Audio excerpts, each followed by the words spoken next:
La 4 si prepara all'esodo estivo, che quest'anno sarà particolarmente affollato a giudicare dai dati sul traffico forniti dalle 3 concessionarie che da anni collaborano per gestire al meglio le emergenze lungo l'autostrada. I passaggi di veicoli sono tornati ai livelli pre-crisi, superando per la prima volta il record storico del 2007. La collaborazione con Autovie si amplia anche a Brescia-Padova e abbiamo fatto un piano dell'esodo assolutamente comune, perché secondo noi l'unione fa la forza, quindi potenziamento di uomini, di mezzi, possibilità di bypass nel caso in cui sulle altre tratte di concessionario ci siano dei problemi e quindi è già prevista la possibilità di deviazione su altre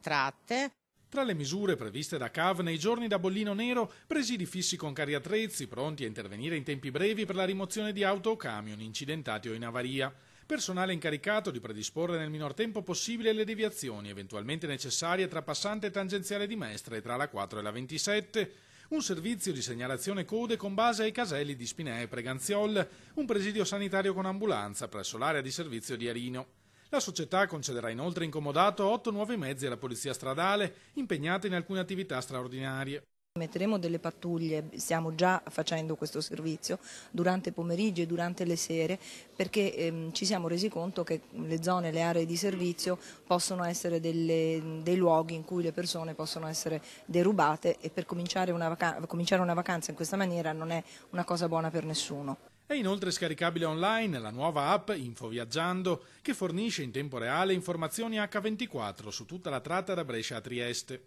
È un mezzo assolutamente importante, molto ben fatto, che mi auguro quanti più utenti possibili vogliano scaricare per informarsi e progettare il proprio viaggio prima e per non avere